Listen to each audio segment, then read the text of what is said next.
Hey everyone, FusedVR coming at you. And get excited because we're going to be working on an archery game today. And if you're new to the channel, welcome. In case you don't know, we do a weekly live stream every week going over like very basic topics. So like today we're going to be looking at archery. So this is just a quick, basically the gist of kind of what we're going to be building today. So let me give you guys a quick demo of what's going on. And hopefully you all can see this. So this is the bow that Abdo rigged. Basically it's like what you saw in the preview.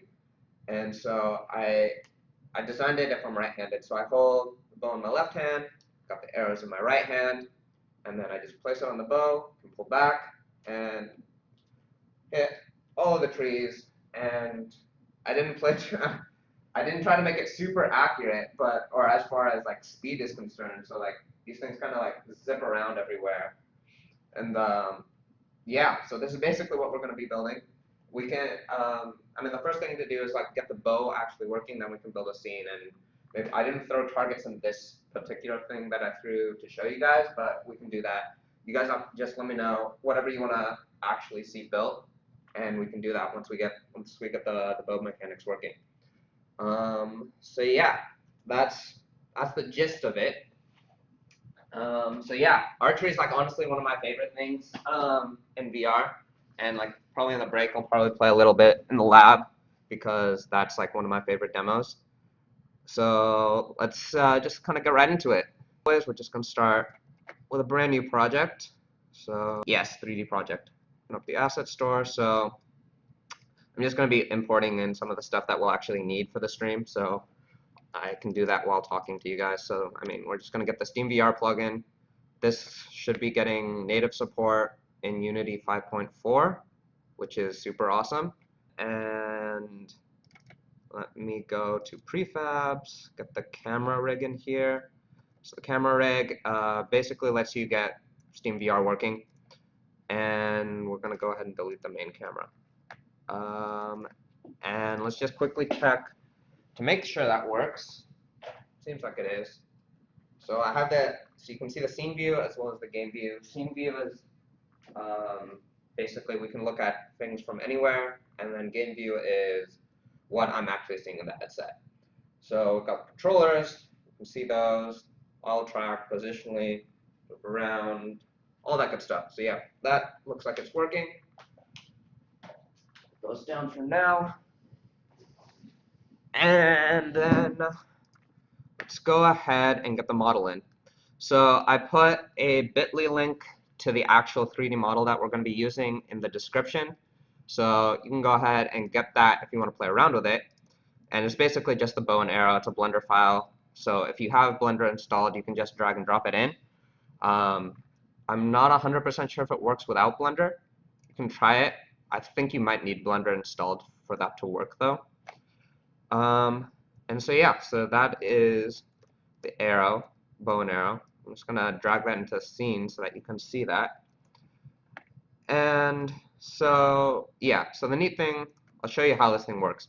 So Abdo rigged this, and what that basically means is we go to, where is it? Yeah, the cylinder. So the cylinder is it was made out of a cylinder. That's why the name is cylinder. But looks like we got a bit of rain outside. But what's happening here is we have a skin mesh renderer, which basically means that we have, within the structure here, we have a few bones. And particularly for the string, I can go ahead and pull this back, and the mesh morphs, I guess. I don't know if that's the correct terminology. I guess it's adapting to wherever that specific bone is, and then rendering the mesh appropriately. So yeah, but you can get this one in the description. So if you want to follow along, there you go. And so obviously, as you can kind of see in the scene view, the bow is gigantic compared to our actual play space. So we're gonna actually go to the top level game object, and we're just, so every object has a transform, and that basically gives you position, rotation, scale of that object. So we're going to drop the scale down by 1/10 so that it's much more manageable. Go ahead. I think the first thing to do before we even get into like getting into the code of putting this together, we're going to attach, well, first thing is we want to get rid of the arrow and save that separately because we'll be dynamically creating arrows. And, oh wait, you know what, let me get rid of this bow because I just noticed that it's going to be, I just messed with the string settings and I don't remember what they were. So what we're gonna do here is first gonna create a prefabs folder. And this is just primarily so that we keep things up, like reasonably, what's the word I'm looking for? Reasonably organized. There we go. And then I'm just going to pull that out of the model. And actually, no, I'm not going to pull it out of the model. What I'm going to do first is make a copy of it, just so that we know the location within within our model. So that'll become important later on. I'm just going to call this arrow start, and then get rid of the rendering stuff. I just want the location for now. And then now we're going to go ahead and rip that out of here. Go to break, go to prefabs, and then we'll drag that into our prefabs folder. So what the prefabs folder is basically, or what a prefab is basically a game object that you kind of store on file.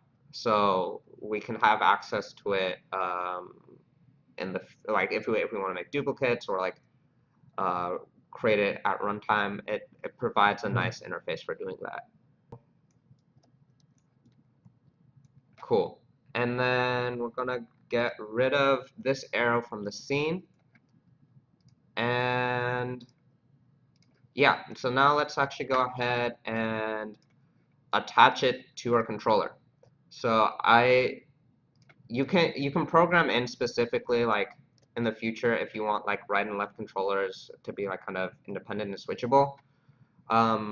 And actually they are switchable if you like just switch your hands, but we're just specifically going to make the assumption that you're right-handed, and if you want to switch you can do that.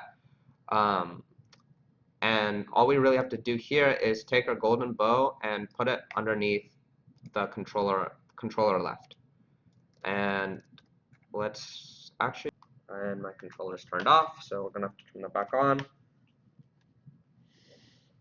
There we go. So this is my right controller, this is the left controller. And I'll tell you right now, so I mean we have the controller, it's fully tracked, you can see the model, we can turn that off. One thing that I'll tell you though is if you look at the other archery games, what they'll do specifically, maybe they should stand up for this, is when you turn, so this and attach the arrow here, your controller should actually be facing like this. And that the reason for that is so that you're not hitting kind of like a little gator. You're not hitting your other controller when you place the bow. In this specific case, I can just align it up like this and do it really quickly. So we're going to want to rotate this within our controller settings such that this controller is facing, I guess, like this, like aligned to the bow vertically. So let's quickly do that, just so it feels a bit more natural. There we go. And it's actually pretty easy to do. If I remember correctly, you can play around with these numbers, but I believe it was 9180. So now if I go ahead and put this on, so now it's aligned here. So now there we go. We'll be able to put arrows like this easily without our hands getting in the way. And that's very important as far as like a design consideration is concerned, because I mean obviously the other way worked, but it's clunky for the user. So again, these are like stuff you play around with, and then you notice them really quickly that like, oh, this did not work the way I expected. So we need to fix that. So that's that's the gist of that. Let's see, was there anything else I wanted to point out? I don't think so. So yeah, again, let me know if you have any questions. But I think the next step here is going to be spawning arrows in my right hand. And for that, I'm going to actually create a scripts folder. And this is where a lot of the coding will come in. Or not, I mean, I say a lot, but there's not that much coding. We're going to call this arrow manager. Open that up. And oop, there we go. Oop. Perfect. I'm actually going to move SteamVR here because it's getting in my way. So for this, what we're first going to want to do is create a, let's call this game object, arrow prefab. So what that is specifically is the prefab, is a reference to the prefab that we stored at the very beginning. And then the other thing I want to create is public, actually this is private, game object current arrow, and that is going to be our reference to whatever the current arrow in our hand is going to be. Actually, I don't think we need this for now, and let's go ahead and create a, let's just create a, actually no, we'll need this, we'll need the update. Actually, I'll keep the update in there. And let's go ahead and create a public void. I don't think we need to make this public, but for now it's fine. What do I want to call this? Attach arrow. Oh, I think the other thing, I'll add it later. So attach arrow, what we're going to do is if current arrow is null. So what's that saying? If we basically, if we don't have an arrow in our hand, then we're going to go ahead and instantiate the arrow prefab. And instantiate, basically, it makes a copy of whatever we pass in. In this case, it's the arrow. And then we're going to go ahead and save that game object arrow. Actually, sorry. We don't want that. We want current arrow equals instantiate arrow prefab. So that basically saves whatever we've instantiated as the current arrow. And the other thing I forgot to add here is we want, I always forget what, let's see, just quickly go into the demo scripts because I always forget how they want us to reference, oh, there we go. I always forget how the SteamVR wants us to reference our objects. So in this specific case, we want a reference to the controller. So we're going to attach that to the arrow manager. And so that's basically going to be indicating or like telling us where we're going to be placing that arrow. So if we go here, the other thing we need to do is current arrow dot transform dot parent equals tracked object dot transform. So that this specific thing is saying that we want to take whatever we just created and make it the child of our tracked object. And basically, it's the same. So if we go back into Unity here, it's basically exactly what we did with the golden bow, except we're doing this in code. We're basically saying, let's take our right controller and attach the arrow underneath it. So actually, if I go ahead, I'm going to go ahead and put the arrow manager here, and let's go and fill in the arrow prefab plus the tracked object, which is going to be the controller. Yeah, let's go ahead and save the scene. That's probably a good practice. In case anything crashes, we'll always have what we've built. So let's call this archery scene. So that's the scene. It's saved, and now let's go ahead. Wait. One thing I should do is in the update we need to actually call attach arrow. So update is every time we create an image for the HMD, update is called. So that's basically it's just making sure that we always have an arrow attached to our hand if we don't have an arrow in the scene. And let's just hit play. Try this out, and I think my controller's turned off again. There we go. So yeah, there we go. We've instantiated an arrow. We have the bow. Obviously, they're not interacting with each other just yet. But we also, I mean, I keep the models in right now just for reference. But they're really easy to turn off. The way you turn them off actually is if you go into model, and we'll do this again later, but there's a check mark up here, and that basically says whether or not it's active in the scene or not. And we can just turn it off, and now, yeah, the model on this guy's gone. How many bones does the bow have? Good question. I don't know how many bones the bow has. There's one main bone that we're using, but Abdo can tell you more about that. Oh, this is live. It's the first time I catch something posted on Reddit live. Nice. Yeah, live stuff is fun. I enjoy interacting with you guys, and makes the development process a lot more exciting. So, yeah, glad to have as many people in here as we can. So, yeah, keep the questions rolling.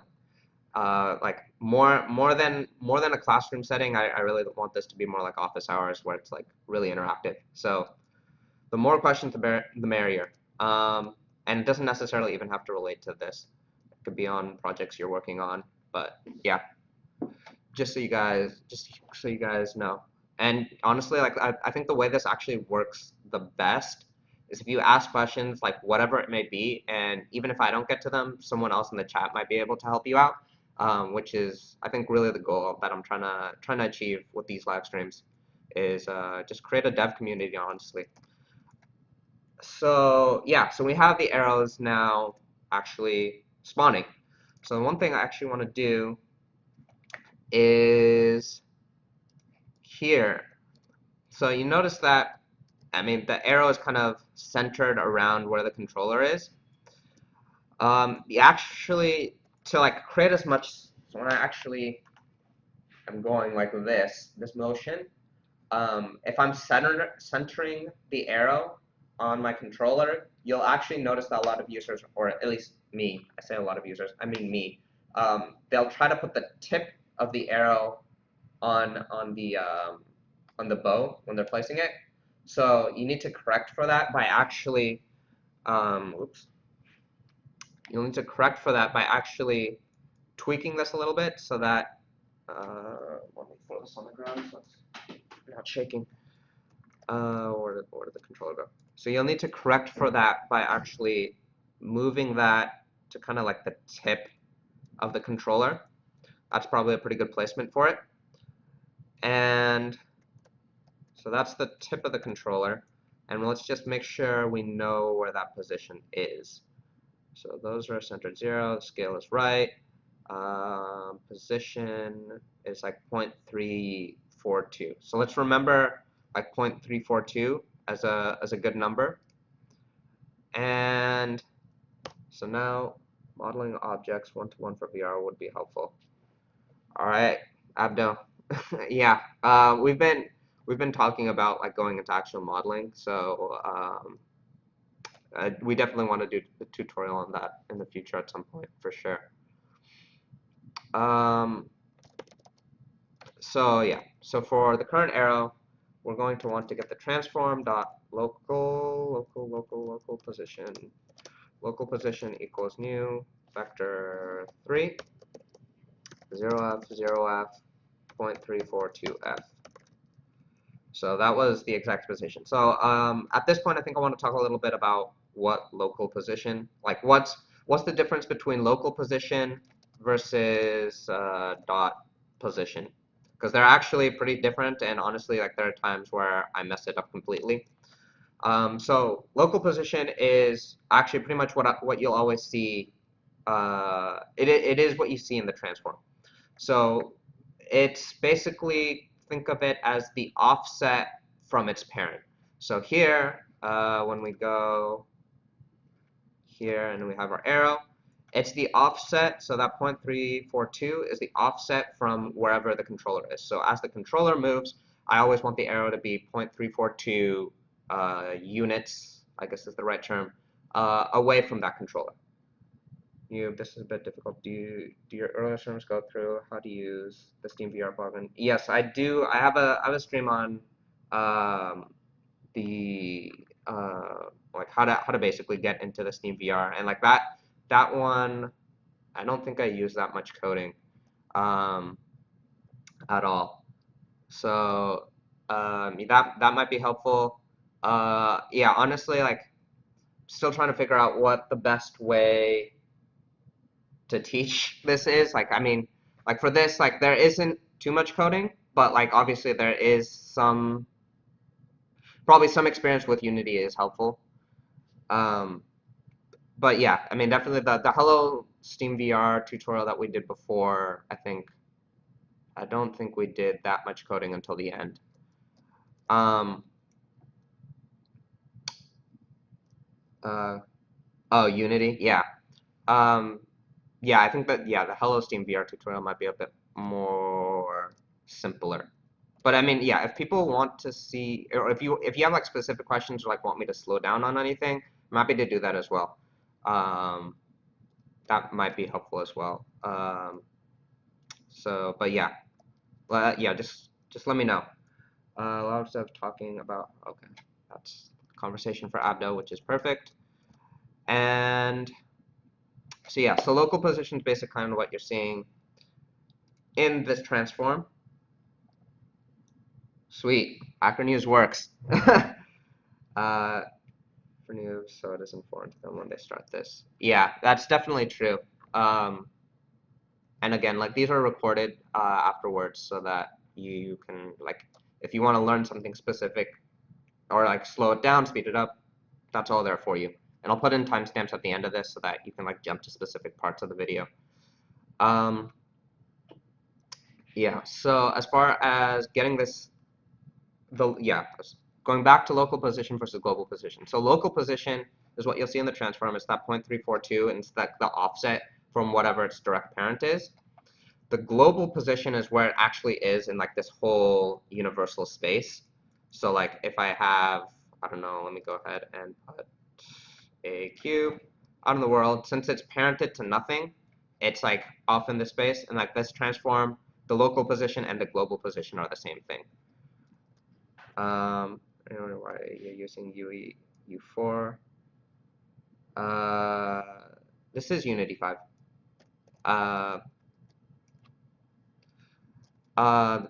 Yeah, it is Unity 5. And so yeah, the global position here is basically where it is in world space. So if we want to talk about the offset, we update the offset. If we want to talk about like where it is in the world, then we use position. That's the basic gist of that. So yeah, so specifically since we're talking about the offset, we want to use local position there. And actually now let me just quickly go in. What UI looks different than mine? Do you have a black background? That might be. Come on. Come on, controller. There we go. Cool. So now, if I go like this, that's like a very natural motion to actually place the arrow on the bow. And I think at this point we have the positioning exactly where we want, so we can go ahead and remove the controllers. And by remove, I just mean get rid of them from our site when we run. Try a different layout in the Unity editor. Yeah, I mean, yeah, Unity is nice because it like actually lets you change. It lets you change your editor's settings. So like I've seen a lot of people use very different settings. This is the one I just prefer in general because I like seeing the scene and game view at the same time. So yeah, so that's the basics of just like spawning the arrow. Now the next step will be actually placing the arrow on the bow. So for that, what we're gonna actually want to do is we're gonna play around a little bit with physics. And let me, what I'm gonna do first is move this away from that camera because it becomes very hard to see. We'll put it back to 0 when we need to, but for now, just so that I can see things. And what we're gonna do is actually first get rid of this animator because we don't need it. The next thing we're gonna do is create a box collider. And that box collider is just going to be specifically for this area right here. We basically want to create a collider that if I place my arrow in this general area, then I want to have the arrow attached to it. So for that, let's just, the green thing is basically where that colliding space is. We're going to, I believe, well, nope, not that. I don't remember what settings I used. 2? Yeah, 2. Let's offset it up, down a little bit. Let's make it a little bigger. Nope, not that one. 1.5 maybe. Yeah, I think that should be pretty good. So yeah, so basically the idea here is if the arrow at any point hits this specific space, then we're going to want to attach the arrow onto it. Yeah, so that's the collider, and then now for the arrow, I'm gonna do the same thing. I'm actually gonna move this into, whoops, that was way too small. Okay, so I'm gonna move this into the scene just so that we can see it. Actually, no, I'm gonna move this in here so that we can see it, just so I don't mess up the position. I'm gonna turn that off. And for the arrow, again, box collider. I'm gonna make it a little bit bigger just so that it's a little easier for the user. I believe it was the X. Yeah, there we go. Yeah, we just did ×2. It does the math for us, which is nice. I don't have to think about all those decimals because that would be a little much. We're gonna hit apply. Oh, I think the other thing I should mention is, so when I did this instantiate method here, it uses the transform settings that were here. So the reason it knows what the scale is because the scale was saved within the prefab. So that's just important because like if this scale was updated, it could be a lot bigger. That's actually what happened when I was creating the tutorial in the first place. It was gigantic, and I had to change the scale in the prefab to make that happen. Yeah. So that's the arrow. Now we have a box collider for both. And to actually detect, let's write the code to actually detect when. Oh wait, sorry. First things first. We need to enable that. I completely forgot. That's super important. That's basically the thing that's going to let us know in our script. It'll let us know when our arrow has gone within the bow. So super important. And let's go here. Let's call this the script called arrow, and this is what's going to go on our arrow prefab, so that it's spawned with all the arrows. And yep, here we go. So for that, we're going to have to write on trigger enter, and the name of this method has to be super specific. Like it has to be this. Debug log error. Entered bow, and we don't need these. So basically what I'm saying here is this is just primarily for testing. We're just going to make sure that on trigger, like when we enter that box, we want to make sure that we're actually triggering. So let's go ahead and test that real fast. Controllers, because they keep turning off. So now, hopefully, oh wait, I forgot the big important step, and that is you need to go to your prefab and add the arrow script. Important to attach stuff, otherwise you're not going to get what you want. So now, hopefully, no, really? That's interesting. The arrow is there, and the bow should have that collider. Yeah, that would be it. That would be it. Thank you, thank you, thank you, thank you. I always forget this, but yes, you absolutely do need a rigid body. Yeah. So a rigid body, that is, I always forget this, and yes, you absolutely do need a rigid body in order for, like, all of those trigger events come from the rigid body. It's so dumb on my part, but yeah. Who said that? James, thank you so much, because now it should definitely work. Yeah, there we go. So yeah, now we're actually getting the entered bow. Controls in Unity, don't you need to add it? Yep, there we go. Thank you guys for pointing that out, because yes, I completely goof on that part, because you know the trigger, like, I expect, because the thing is, you have on trigger enter, you have on collision enter. I always think for collision enter you need the rigid body, because that actually uses the physics and trigger doesn't, but you need a rigid body for all of the physics stuff. So cool, thanks guys. So that's the arrow. And now for the next step of this magic trick that hopefully I don't mess up again. We're going to actually want to attach, let's go ahead and, yeah, let's attach our arrow to the bow. And for that, what we're going to want to do is a couple things. So there's a reason I called this a manager, actually.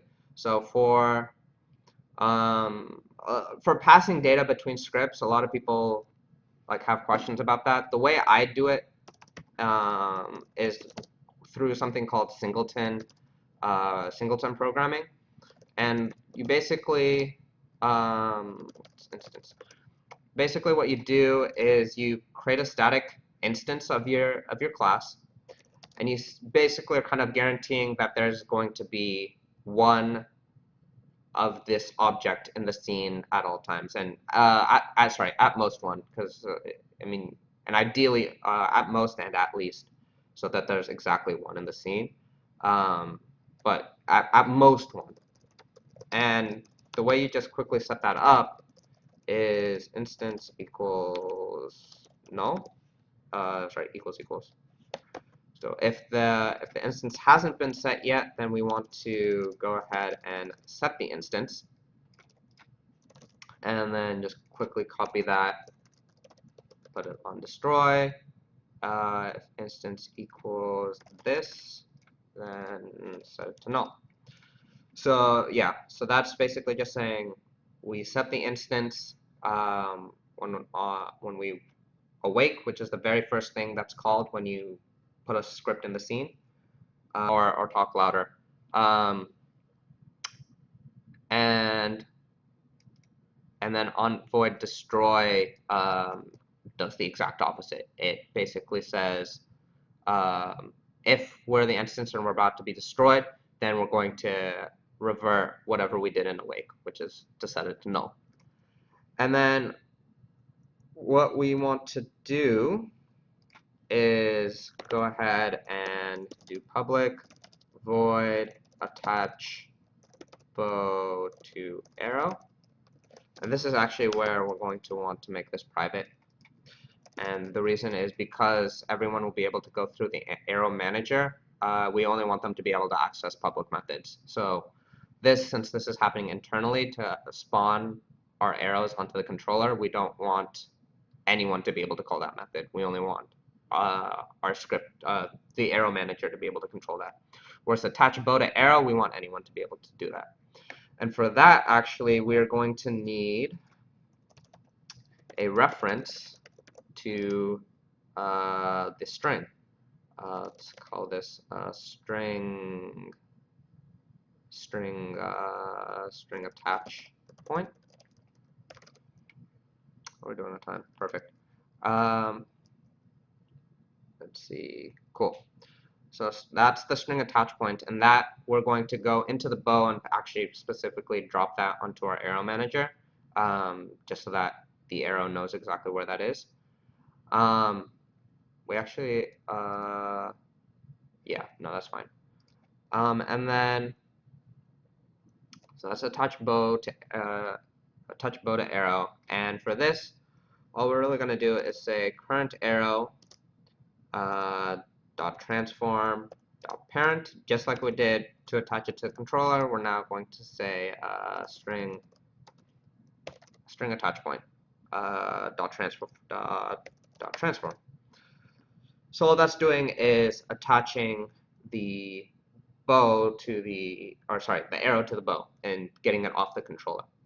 So if we go, wait, so now the only other thing we have to do in here is instead of this debug log, we just got to go say arrow manager dot instance dot attach bow to arrow, and that'll attach it. So let's go ahead and try it out.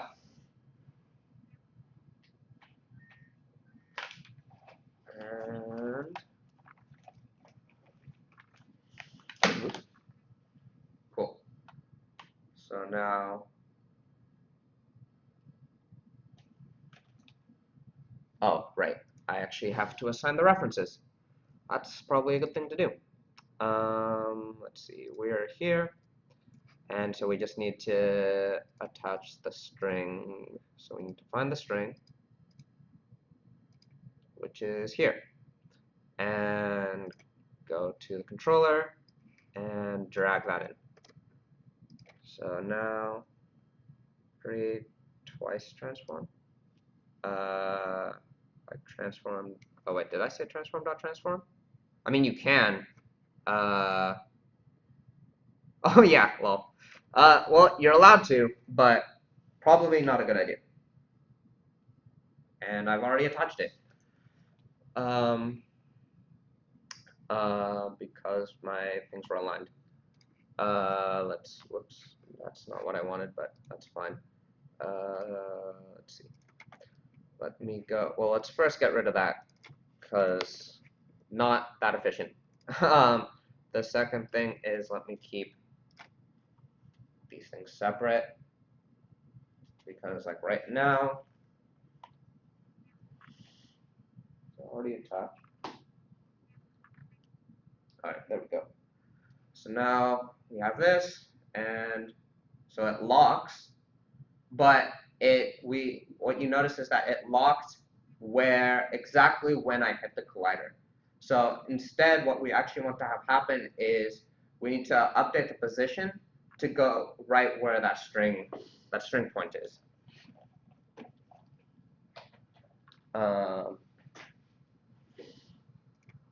And for that, this is why we specifically got that arrow start point, which I might want to update, but that's fine. And then that's specifically, we need to create another public variable, call it arrow start point. And when we attach it, we need to say current arrow dot transform dot local, come on, local position equals arrow start point dot transform dot local position. So that's basically saying we're going to realign them appropriately. And so now, if I go, oh wait, I'm sorry, sorry, not local position. This is where you actually want to use position, because that's the exact. Oh wait, no, sorry, that's not what happened. I forgot to assign it. Always important to assign your variables. So let's just go drag and drop that in. So now, there we go. So now the rotation's off a little bit. So we're also going to want to set the rotation. And that we will actually want to use local rotation and local rotation.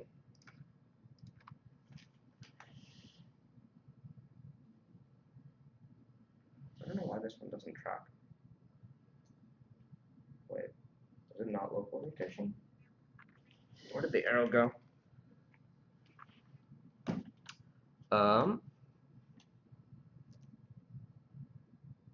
Where's the arrow? The arrow is on the string. Oh. Wait, did I say local? This is what I meant by, you gotta make sure that you remember which one, and sometimes I just never remember which is the right direction. Come on, buddy. There we go.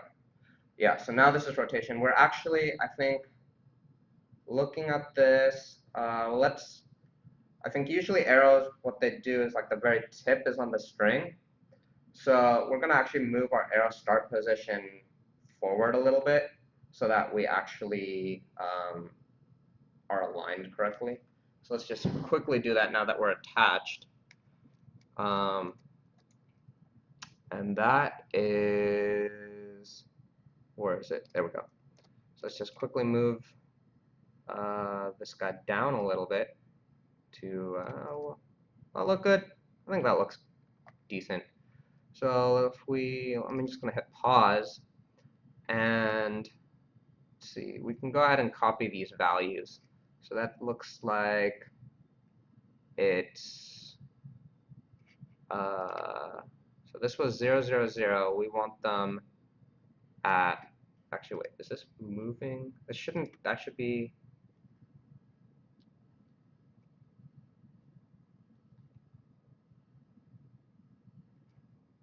oh, you know what's happening?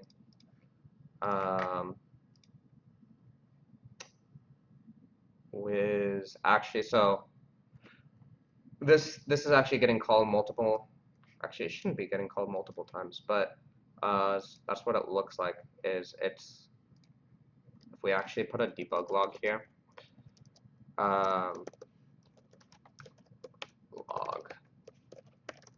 just to see if it's actually getting called multiple times once we attach it. And now if I align it, so how many times is log called? Okay, log is only called once. I'm actually surprised that the position's changing so much though. It's not moving that much, but we're gonna go ahead and yeah, just reposition this and then pause and copy these values. So it's like 3.1. Oh yeah, I need to, let me just quickly paste the, so sad. I hate when the silly copy pasting doesn't work. So we're just gonna go copy that, put that into arrow start, and paste component values. Oops, I should open this. Two-handed aiming. I found that bow implementation in the lab is the best, even better than hollow point, and that don't even have, don't even have. Can you explain more about what you mean by two-handed aiming? I've actually, I think this is like how the lab does it, but I'm just kind of curious, like what you mean by that. So now, assuming I did this right. Oh, it already, oh, the rotation I think I put was wrong. Yeah, this rotation's wrong. So we need this set at 0, 0, 0. Yep, there we go. They had already collided before I even had the arrow in, but yeah, so that looks good. That looks good to me. So we have an arrow, and now the next step is just going to be pulling it back and then firing and shooting. And those are actually, honestly, pretty straightforward. I was kind of surprised that that was a lot easier than I thought it was going to be. But we're actually most of the way there.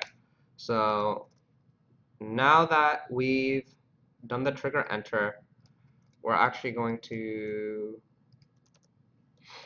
one thing we're going to need to do specifically is we're going to have to, the way I like to do it is if you, only when you're holding the trigger, then it actually gets attached.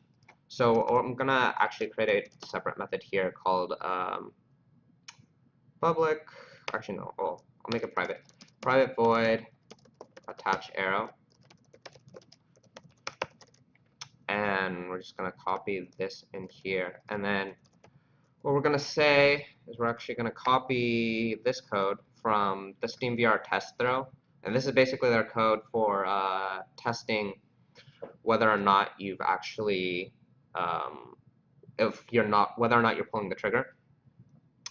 And instead of this, we're actually going to say arrow manager.instance.tracked.object.index, because we have the reference to the right controller anyways within the arrow manager, so might as well use that. We don't need the joint. And yeah, so that's get touchdown, get, I'm going to say get touch. And the difference between that is like whether or not we're actually holding the trigger, as opposed to the first time we pull down the trigger. And that should be it. So now we're going to put that within on trigger enter and attach arrow. And we're also going to put it within void on trigger state.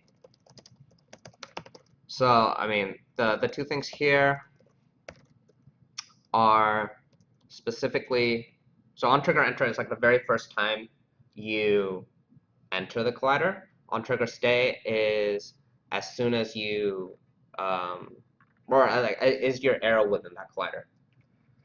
Okay, wait. Let me quickly read through the chat real fast.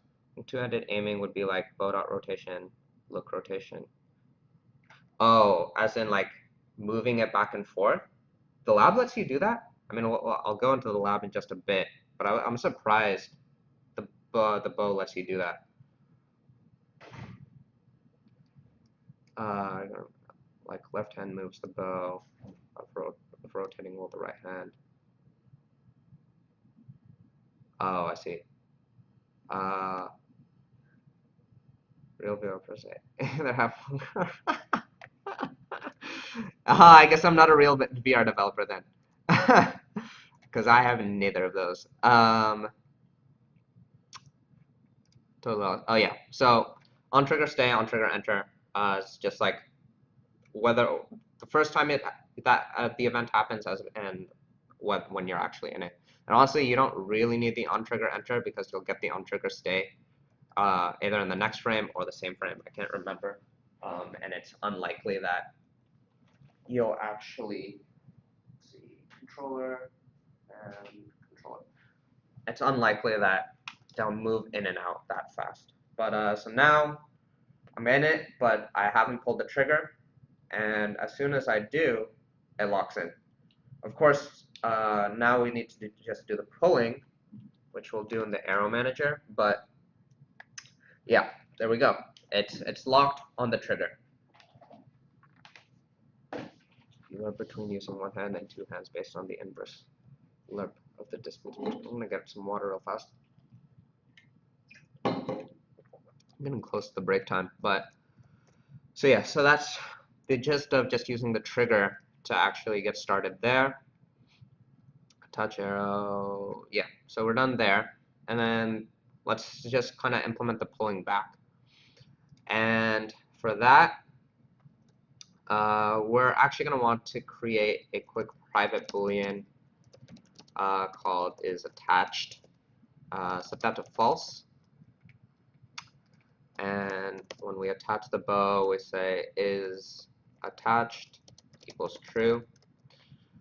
And we're going to create another method called private void pull string. And this is just going to say if is attached that's the string attachment. We're going to actually be moving the string attach point.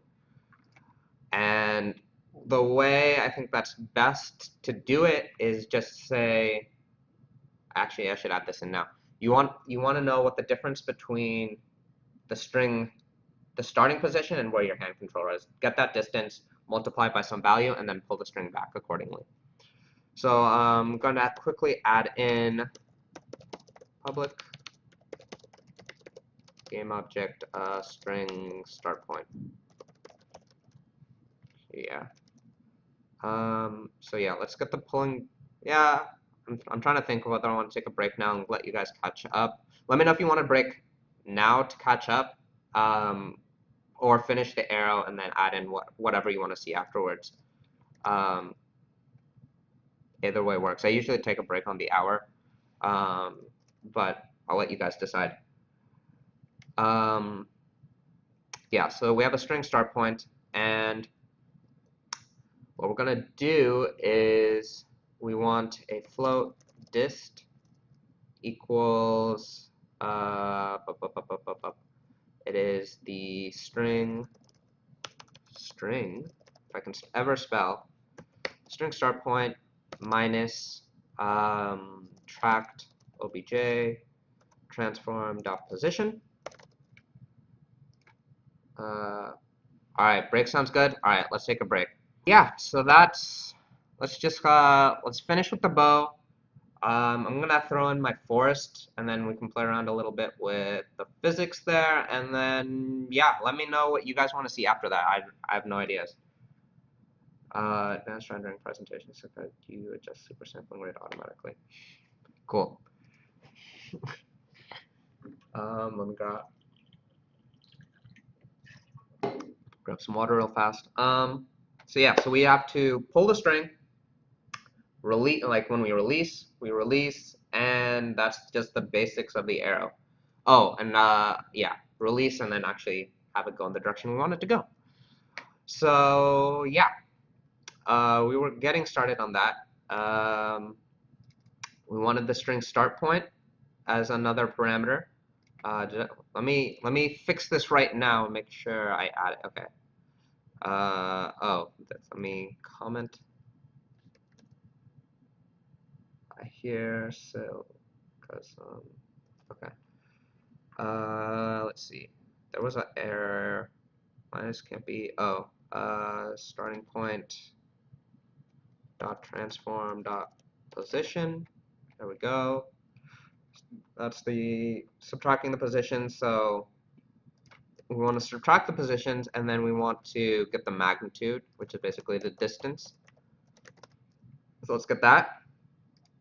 And then now we don't have any errors. Let me quickly duplicate this, pull it out here.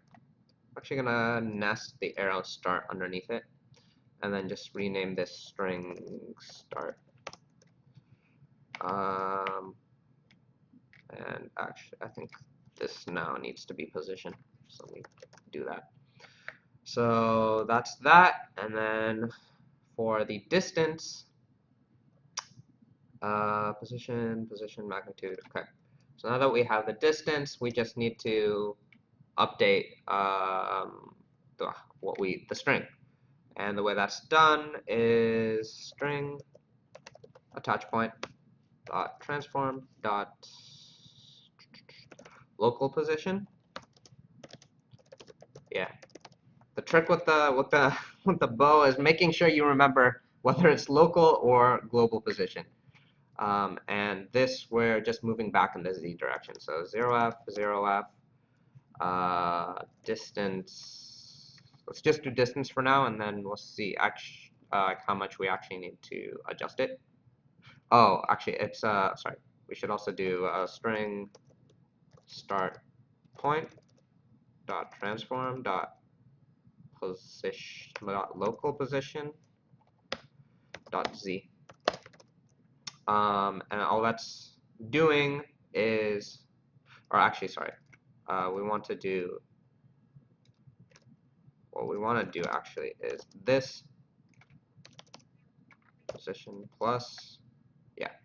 That's what we want to do. We want to do wherever the position is now, plus whatever offset we want to do.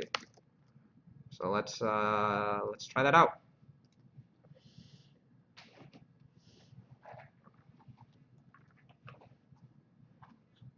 Arrow, bow. So now, so it's not attached. Okay, I moved it. All right, I forgot I moved things around. Oh wait, no, it was. Like I said,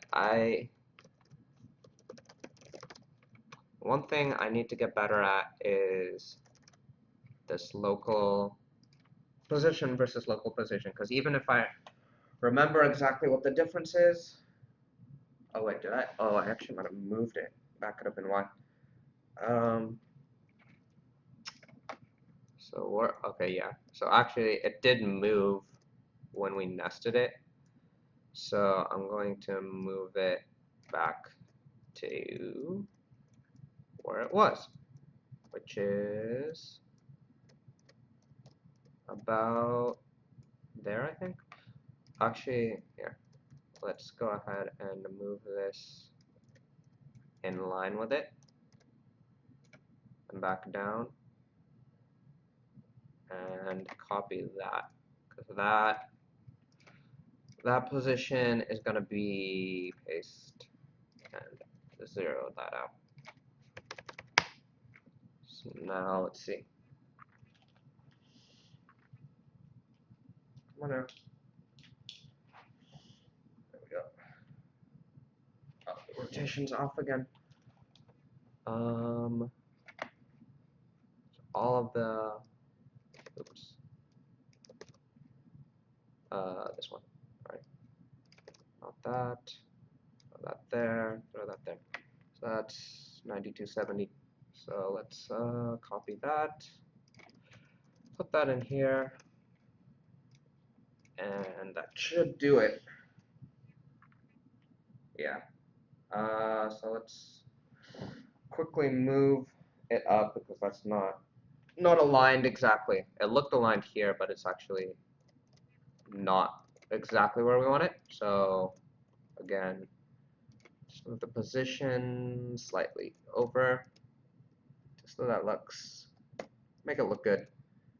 That looks right. So I'm going to go ahead and copy these values and paste them in here. This is again 90, this is 270, and this is 0.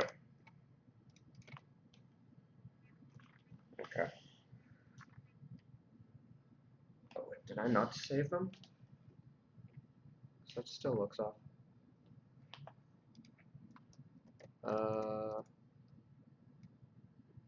Should be right there, and then I want to just copy them. If I need to copy them, okay, copy values, and then paste. So this is 0, 90, 270. Okay. Close enough. Close enough for now. We can get a bit more nitpicky a little later, but that's that. And now, so I should be moving it a little bit. So if we actually go to the string, oh, actually no. What I need to do here is actually just call pull string. So we call pull string, then if it's attached, then we'll be moving the string. So that's exactly what we want to do. Practice. Oh, the fixed time step. Yeah, that is important. No. Unassigned. Oh. The one thing I told myself I was going to do, and then I forget to do it. Yep. Okay. So that's string start. Just gonna assign that in. So yeah. So now. Oh, it's in. Okay. Yeah. It's in the X. We want to move this in the X, not the Z. I forgot about that. So let's just copy that, move that into there. So yeah, I mean, the reason we did that was primarily because, so we want to move this back and forth like this. Now, obviously, it's not moving as far as we'd like, so we're going to, plus it is also off center for some reason, which we can fix. But yes, it's now moving based on like how far we are from that position. So we can fix that stuff. But the first thing we want to do is basically, so this 0.15. Oh, interesting.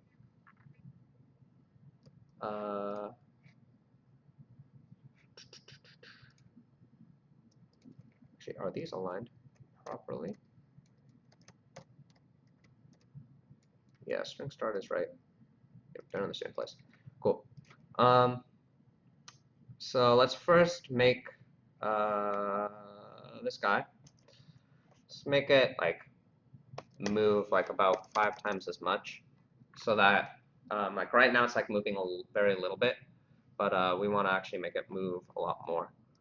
The other thing, so this is centered. So is this. I think it's just the arrow is just a little off, which is the problem.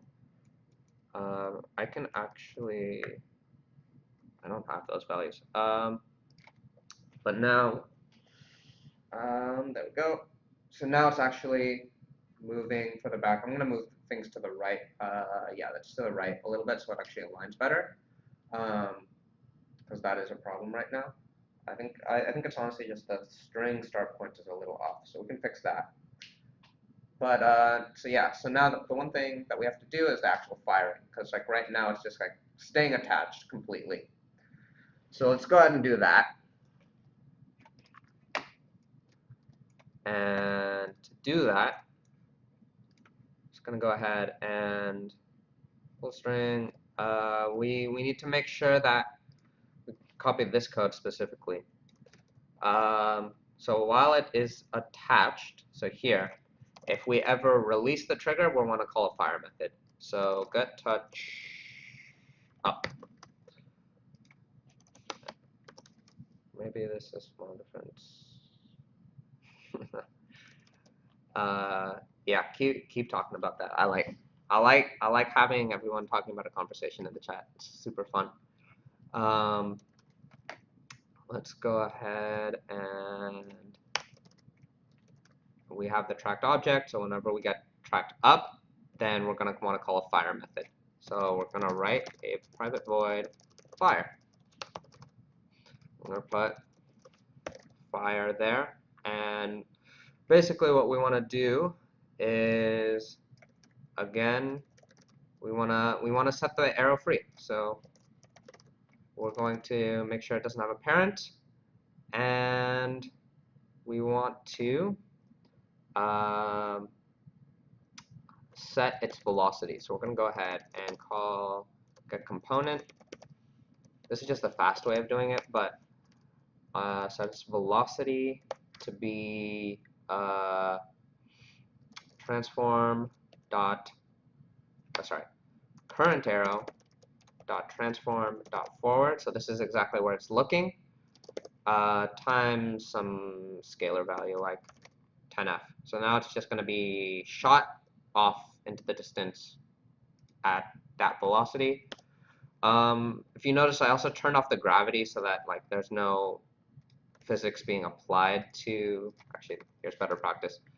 Go ahead and take this, and we'll call it rigid body r equals that, just so that we are not calling get component a bunch of different times. And then we just say r dot use gravity equals true. So we use gravity, and then we just set the velocity. So just using basic physics to like set it free and off into the wild.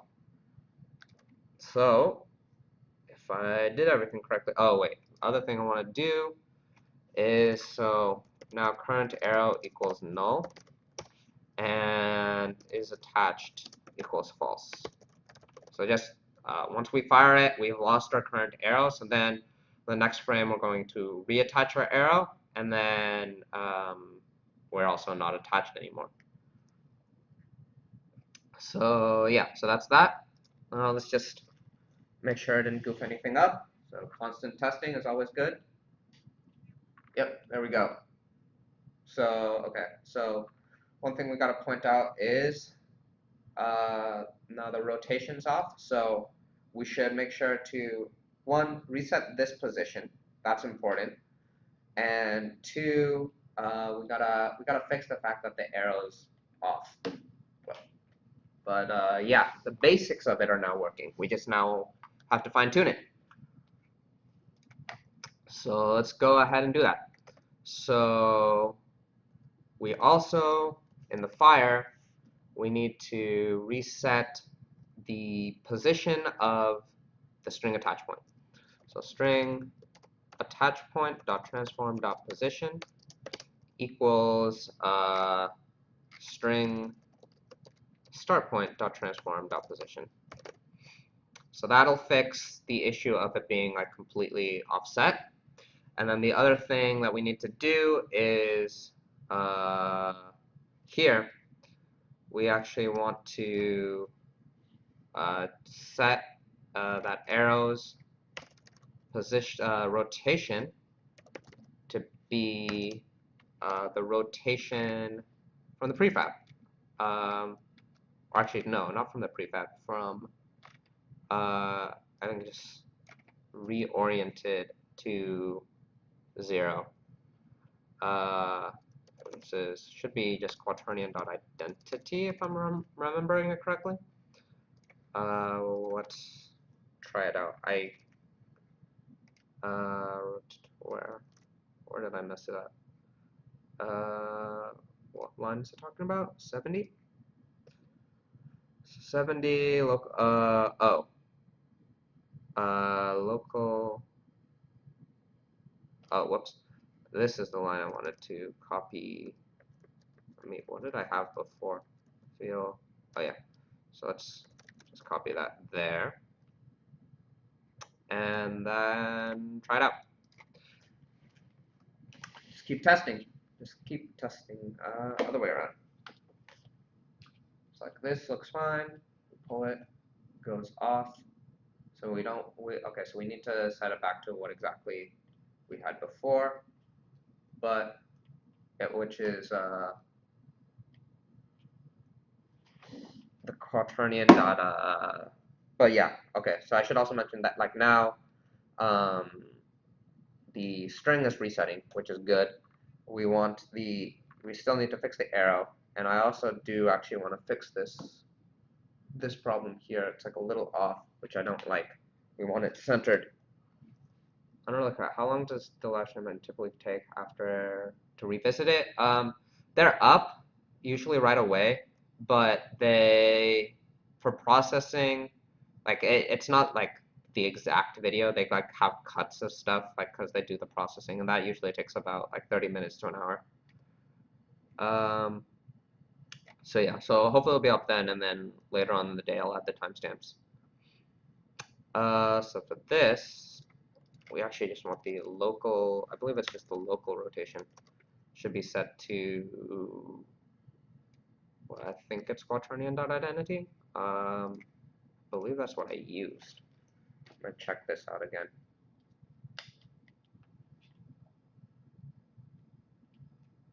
Yeah, quaternion.identity. That looks good. And then, yeah, so just switch out the position that it's actually using when we attach it, because that's annoying. Let me try position. I feel like the local position might be causing issues. Come on.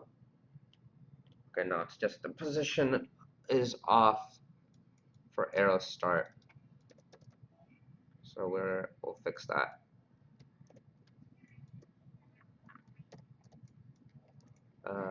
Let's see, so where is it attaching to right now? It's attaching to shit. Here, where I need an arrow. I need a copy of the arrow. I'm gonna throw that on.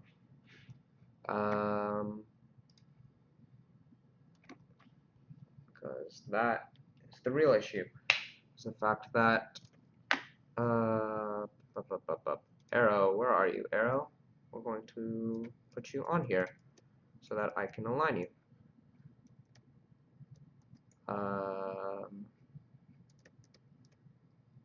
Why is it all the way out there?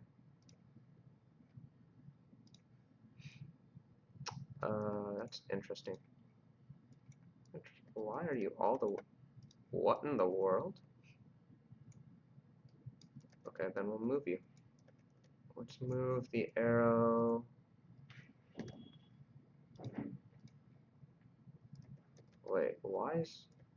That's not the start position I've provided with it, which is odd.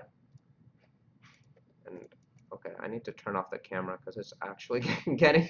The gizmos, surprisingly, are getting in the way. So if you ever want to turn off gizmos, it's over there, and that's where the camera is. So let's go ahead and move you to align with it. Smile, please, miss. You seen a smile, please, miss face. Oh, the Vive? Dude, the Vive is amazing. Come on, I gotta line that up though. Where is the lining? This is where the artistry side of things come in, especially when you don't have things lined up the way you want. It's sad times. It's really sad times. Come on. I just want you lined up the way it says live next to the volume button. Come on, line up. Okay, this is actually getting... I'm honestly considering just going into the test project and copying those values, because those I know... Yeah, you know what, I'm going to do that.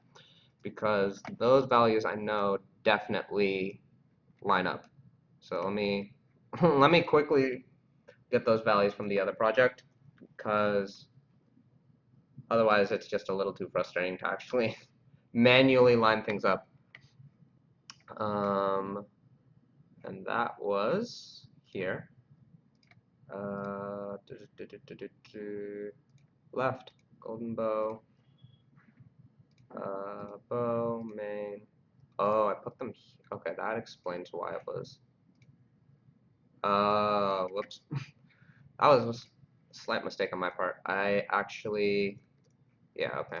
No, let's go back in here. I put them outside of the bow as opposed to with the bow. That was probably the biggest problem. Squirrel. Squirrel. Squirrels are fun.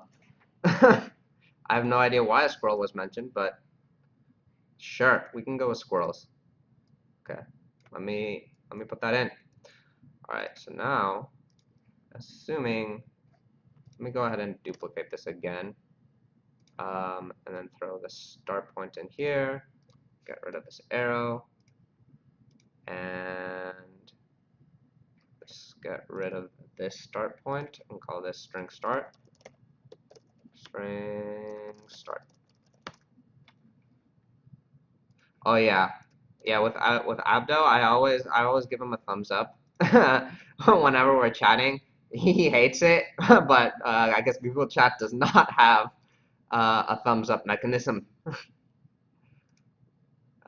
Those I think should be aligned now, so I just have to make sure I attach them. So now let's throw that in, and let's see. Saw the forest backdrop for a moment and had a Disney's. I mean, we're gonna be putting, yeah, okay. Yep, that looks right. We just need to attach the arrow properly so that it pulls back.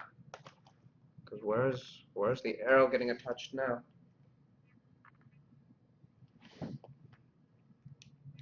Wait, what in the world? The string is attached there. That's what I'm moving. Okay, these are,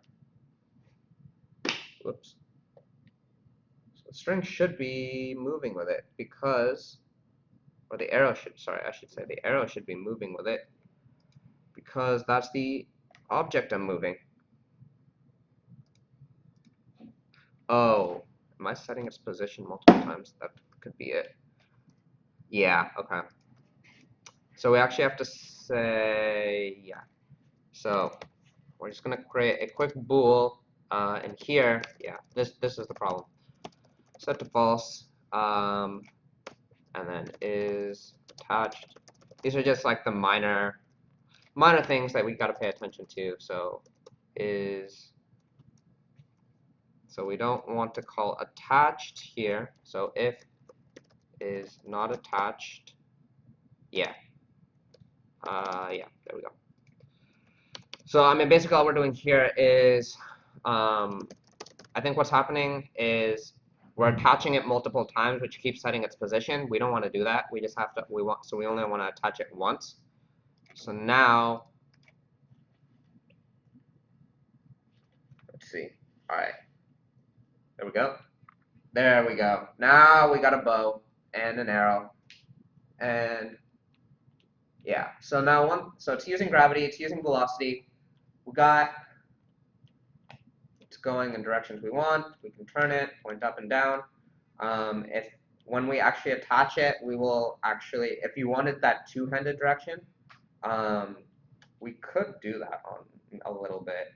If you want to like rotate the bow, we can play around with that if that's what people want to see. I'm gonna first add in the forest because that's just so we can play around with stuff a bit more. But this is the basics of it. Oh, I guess the other thing I should add. So actually, if you notice, so a normal arrow actually like will follow its velocity. It looks a lot cleaner. So let's just add that really fast. And that's actually surprisingly easy, and you don't need the raycasting for that at all. Has 3 power 1 set bookmarked. So for that, honestly, we just gotta do. Okay, so one thing we would like to do is, so we're going to need another private boolean called is fire. Set that to false. We're going to have an update method, and we're going to say we're going to create a public method on here. I'm going to call this void is fire, and whenever this, we're going to have the arrow manager call this on our script. And whenever that happens, we're basically, why is it complaining? I don't know. Oh, let's just call it fired. Whenever, we're going to have the arrow manager call the fired method so that the script knows, and we set our is fired variable to true.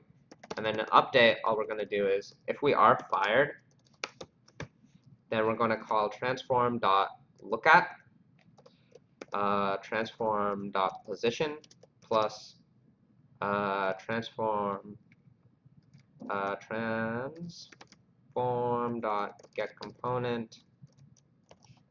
I'll rewrite this code so it's a bit cleaner. .velocity.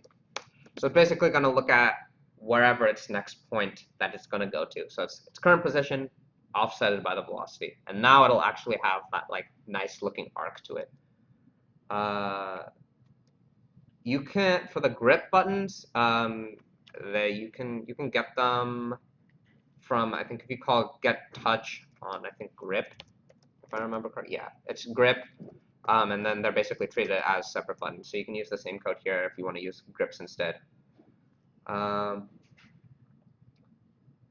Yeah, I don't know if that was actually the question, but that's the answer to whatever random question that I'm trying to answer. So yeah, so now it's going to actually look at the point, so it's going to have that nice smooth arc motion we want, which is going to be looking super smooth. Okay, so now, oh wait, I didn't call the is fired method. I need to do that. Arrow manager fire. So we're going to call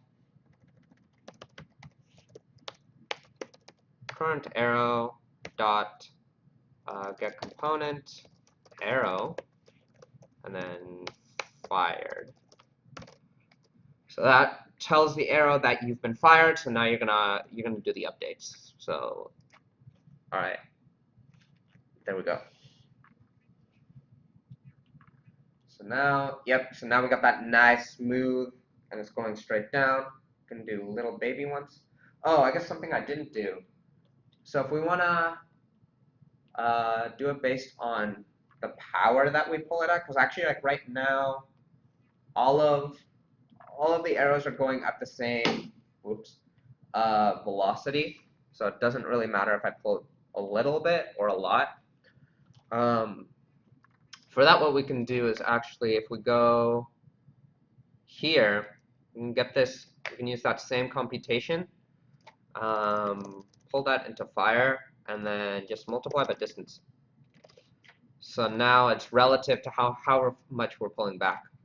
So we've just set the velocity to the distance, not our arrow. So now I'm going to pull back a lot or a little bit, and it just kind of falls off. I think we're probably multiply the velocity a bit more so that we can get a bit more power in here.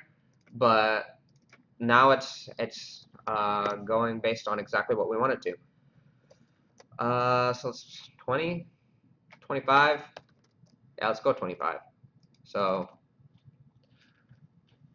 go, and I mean, obviously this is like dependent on like how far your reach is, and we can scale that so that like you're not going out nearly as far as so it's actually resting on the bow. I mean, most of the time I'm just kind of like pulling like this, and then it rests on the bow. And shoot the sun, do all of that jazz. But yeah, that's the basics of the archery bow. And wow, that took a bit more time than I thought it was going to, and I definitely made a few mistakes along the way, but that's kind of the basics of like the interaction. And honestly, there's like not that much code involved. Like, how much did I do here? It's like what, about 80 or so lines there, and then like hardly anything in here. It's just the trick of like actually getting the interactions to play it out right. So with that, I'm gonna go ahead and just import in my favorite asset ever, which is the forest painted scene. That's a good question. I think in the script, just I guess based on SteamVR input to trigger, like what are the options here? We've got the application menu, axes, touchpad, trigger, grip. So it looks like grip is 4. Triggers are like some random numbers. It looks like grip is treated as 2 separate buttons, but they actually here. Why don't we test it? Let's see. Let me put grip in, and oh, this is gonna be awkward, but whatever. Let's see if I can use it for firing. Let's go back into Unity. So I pull the trigger here, and then it's okay. So I pressed the right grip button. Let me see if I can press the. Yeah, they're treated as the same thing. I'm not sure if there's a way within Unity to, or within not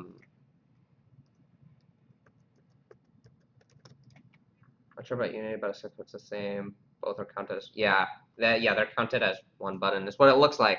I don't know if there's a way to get them as separate buttons. I'm sure that is useful in some respect.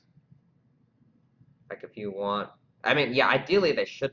I don't know. I've always found the grip buttons though to be a little awkward to use, personally. But yeah. I would imagine that there's got to be some use case where you want to have them separately, so I'm surprised they don't have it treated separately. That's weird. We're going to go here, so I just wanted to add the forest scene real fast. Go to copy that to scenes. No. So F2 to rename, a lousy rename button. I will complain about it for all of eternity. Windows, why you let me down sometimes? I'm just gonna save that as a prefab just so that I can load it up in a different scene. Yeah, we'll go ahead and save that. Get rid of these two cameras here. And then prefabs. Let's see, where's the forest? So I want to place my camera rig about here. Rotate it around a little bit. Whoops, not like that. Rotate just like that. Alright, so now, I mean, the arrows will go through things right now, but, oops. But yeah, so now we're in our little forest. And we can fix it so that, like, it'll actually interact with the objects. And the way to do that, if I remember correctly, what do I have? So it's not kinematic. We just have to turn off the trigger. So like, if it's treated as a trigger, like all of those events stop it from colliding with the world. But unfortunately, I don't know why the triggers don't interact with the world. It's kind of strange in my opinion. So all we have to really do, so when we hit fire, so with this, we actually gonna need to go and get current arrow.get component collider dot is trigger equals false. I have to go. Thanks a lot for stream watch. Yeah, I mean, like honestly, this is probably. Yep, there we go. So it's a little janky here because it's calling the update on every frame. It actually looks kind of cool. But yeah, I mean, unless other people like want to see anything specifically, like we are basically at where I showed you guys at the very beginning.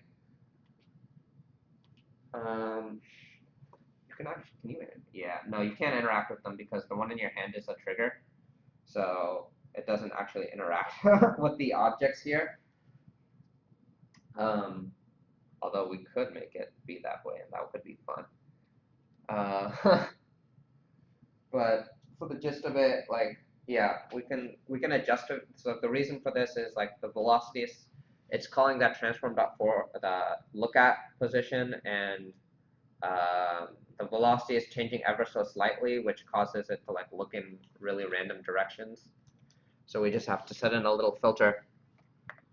So yeah, let me go ahead and do that. And yeah, I mean, yeah, stream is about to come to a close. If you want to support us, also make sure to like or subscribe the video, and then you can also follow us on social media at FusedVR, I believe, and then our Facebook page as well.